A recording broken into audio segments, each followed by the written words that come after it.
KRDO News Channel 13, where the news comes first. Your news starts right now. Our top story tonight at 5 o'clock, winter weather makes for a tough battle for fire crews battling several fires across Colorado Springs. Good evening and thanks for choosing KRDO News Channel 13 at 5 o'clock. I'm Angelica Lombardi. Fire crews have been very busy across southern Colorado all day today. Crews just got done putting out a large grass fire near the Pikes Peak International Raceway. Early reports say the fire burned about 20 acres. Crews are still trying to figure out what caused that fire. Meanwhile, the Colorado Springs Fire Department responded to a homeless campfire that got out of control. Crews have gotten that fire under control now, but it is still unclear what caused it. A house fire erupted in the 400 block of Spring Street around 12:30 this morning. That's west of downtown. Several factors made it difficult for crews to contain the fire, including limited access to the home, low hydrant pressure, and cold temperatures. At one point, 40 firefighters were on scene to fight the flames. The homeowner got out okay, and there were no injuries reported, and the fire has since been put out. Now, fire crews are also cleaning up after a structure fire on West Colorado Avenue happened just earlier this morning. Firefighters did get the fire under control within a few minutes, but are now evaluating the structural integrity of the building. The roof is the biggest concern, with officials saying it might not be stable enough for them to go inside. No injuries were reported, but until crews can get inside and investigate, the cause is unknown. Now let's check in with Storm Tracker 13 meteorologist Nick Carter for a look at your weekend forecast.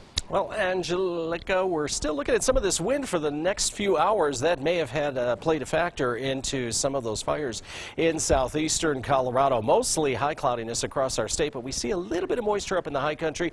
Only a couple inches of snowfall expected for most of the northern and central mountains out that way. Across the southern Front Range, we're just showing cloudy skies at this time. Right now, our temperatures ranging from 36 degrees in Colorado Springs to 42 in Pueblo, 32 in Walsenburg, and 44 degrees in Trinidad. Those winds have been really kind of gusty, generally out of the west at about 10 to 25 miles per hour, with 28-mile-an-hour gusts down near Pueblo, bringing those humidities way, way down, and believe it or not, a little bit of a wind chill factor too.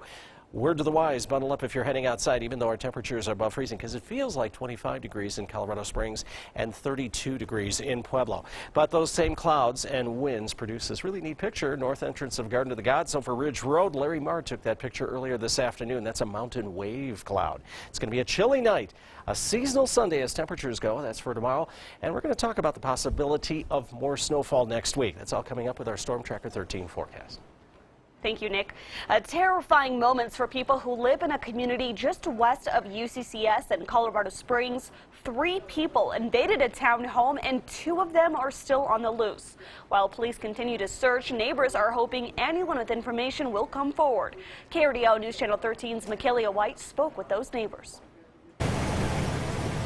This was the scene yesterday after 3 people burst into a townhome on Seclusion Point. About 15 cop cars here. There were like 25 cop cars over here. One suspect who had a gun arrested. I was terrified. Like when I saw guns, I thought it must be something serious. That suspect was found inside the home when investigators arrived on scene, but police are still combing through clues, searching for 2 others. Police say the attack in this neighborhood was targeted, but they're not sure yet how the suspects knew the victim. Those parties are still at large. We do have leads. We are following up on those leads. We do not think there's a direct threat to the public. Well, I don't think there's a threat to the public, but obviously a threat to us here, you know, in this community. Neighbors are still on edge after seeing crime here. It's secluded, and then it's at the end of the hill. It's quiet all the time. We've never had anything like this. They say they'll definitely be on alert from now on, and the whole thing is downright scary. It is, but you know, you do what you need to do. You just lock your doors all the time and just hope for the best. And eventually for answers. In Colorado Springs, Michaelia White, KRDO News Channel 13. You're asked to call Crime Stoppers at 719-634-STOP. If you have any information, your tips will remain anonymous. 3 Oklahoma City men are in custody in connection to a deadly shooting in Pueblo. Police say Raymond Davenport, Marvin Hopgood, and Lionel Mosley were arrested in connection to the death of 43-year-old Brad Fowler. The trio supposedly traveled from out of state to Pueblo to buy marijuana. Right now, it's not clear if this was a drug deal gone bad or if they intentionally planned to rob and kill Fowler. More concerns about the Trump administration and Russia continue to come up.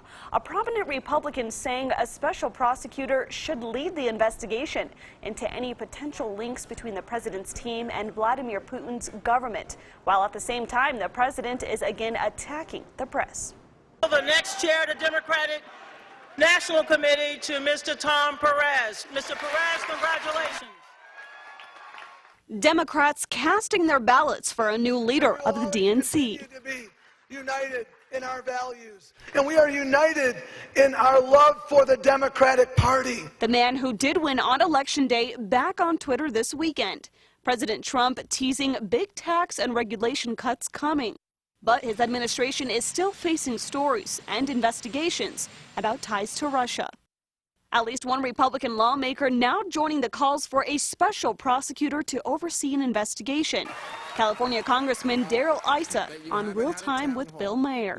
You cannot have somebody, a friend of mine, Jeff Sessions, who was on the campaign and who was an appointee. You're going to need to use the special prosecutor's statute and office. The White House also taking heat for once again targeting journalists. The president on attack at CPAC Friday. Oh, I called the fake news the enemy of the people, and they are. They are the enemy of the people. Keep speaking. Keep writing. This weekend, Democratic lawmakers came out in support of the American press. The absolute first guarantee in our Constitution is freedom of speech and freedom of the press. Congresswoman Carolyn Maloney is demanding the Trump administration stop keeping some news organizations from briefings. Friday, the press secretary held an off-camera briefing in his office, but left some major news outlets out. Donald Trump, for the last 2 years, has to have somebody to post up against. He had it with the Republicans when he ran in the primary. He had it with Hillary Clinton, and now he wants to create it with the press. A big part of President Trump's speech at the Conservative Political Action Conference was about wanting to rebuild the nation's military. The military and its depletion of resources have been an ongoing issue for Trump. Trump said earlier this week his decision will, quote, reflect the American people and their priorities. We will be substantially upgrading all of our military, offensive, defensive, everything, bigger and better and stronger than ever before. Right now, there are very few specifics on how much this military strengthening will cost. Congressman Doug Lamborn delivered his State of the 5th Congressional District address to more than 100 civic and business leaders today at the Cheyenne Mountain Resort. Lamborn touched on topics ranging from ending Obamacare to reforming the VA, and even talked about the effort to widen I-25 between Monument and Castle Rock. Lamborn also touched on the military and shared thoughts similar to those of President Trump. With a new administration and a unified Republican government, we finally have the opportunity to rebuild and repair the military the way we should.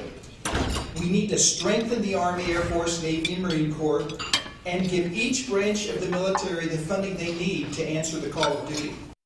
But during his speech, several protesters showed up outside saying Lamborn is inaccessible and refuses to hold traditional town hall meetings.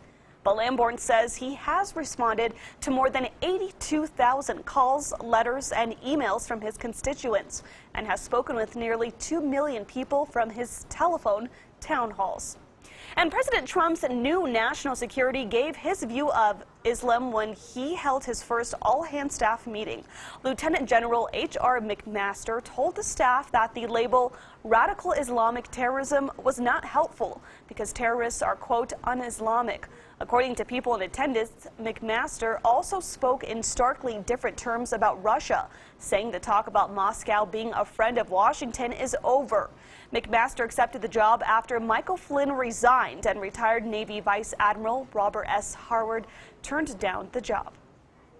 The 89th Annual Academy Awards is almost here. We'll preview the awards show and take a look at how this year's host is feeling ahead of the big day.